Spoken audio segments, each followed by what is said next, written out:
Being a social animal, human being has a close relationship with nature.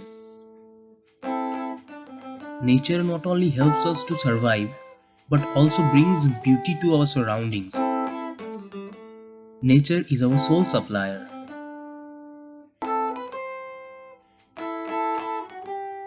Who doesn't want to spend some time in nature's lap?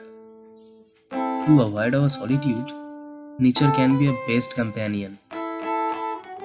Nature flashes upon our inward eye when we read Vibhuti Bhushan's work. We find Bengal's nature, its villages, rivers, roads, shops, trees, in Vibhuti Bhushan's stories. His novels had given Kolkata a different dimension. Its beauty attracts many people. Many places are there which attract everyone.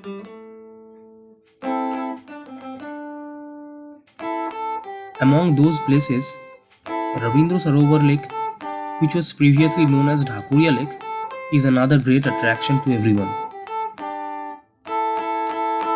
It's an artificial lake in South Kolkata. In the early 1920s, the Calcutta Improvement Trust, a body responsible for developmental work in Kolkata metropolitan area, acquired about 192 acres of marshy jungles. Their intention was to develop the area for residential use, improving the roads, raising and leveling some of the adjacent land, and building lakes and parks. Excavation work was undertaken with the plan of creating a huge lake, originally known as Dhakuria Lake. In May 1958, Calcutta Improvement Trust renamed the lake as Rabindra Sarovar as a tribute to the great Bengali writer and Nobel laureate Rabindranath Tagore.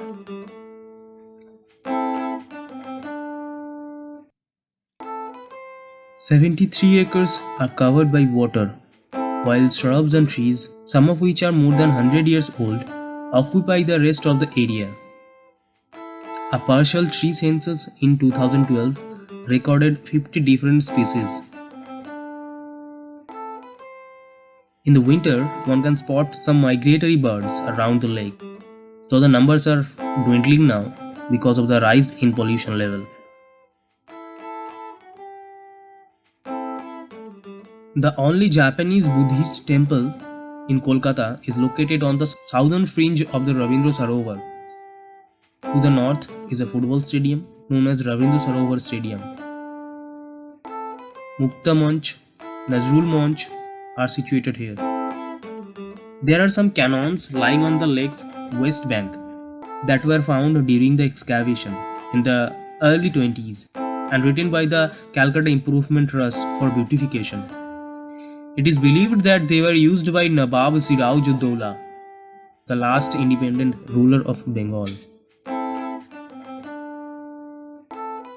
Another great attraction is a number of rowing and swimming clubs which are situated within the Rabindra Sarovar complex. The Bengal Rowing Club, Lake Club, and Calcutta University Rowing Club are a few other rowing clubs located in Rabindra Sarovar complex. This is one of the most prestigious and oldest swimming clubs in Kolkata.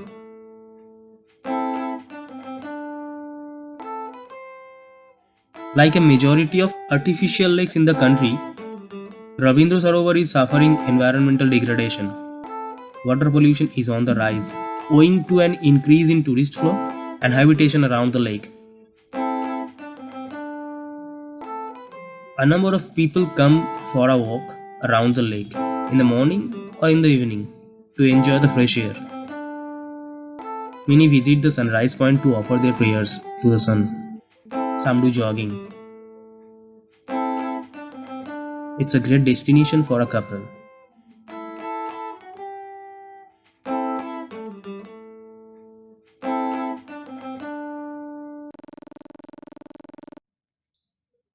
Time flows.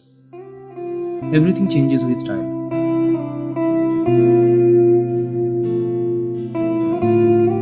It has been renovated for many times, but its enchanted beauty still attracts the young and even the old people The place is a symbol of love and nature. Its magnificence doesn't and won't wipe away.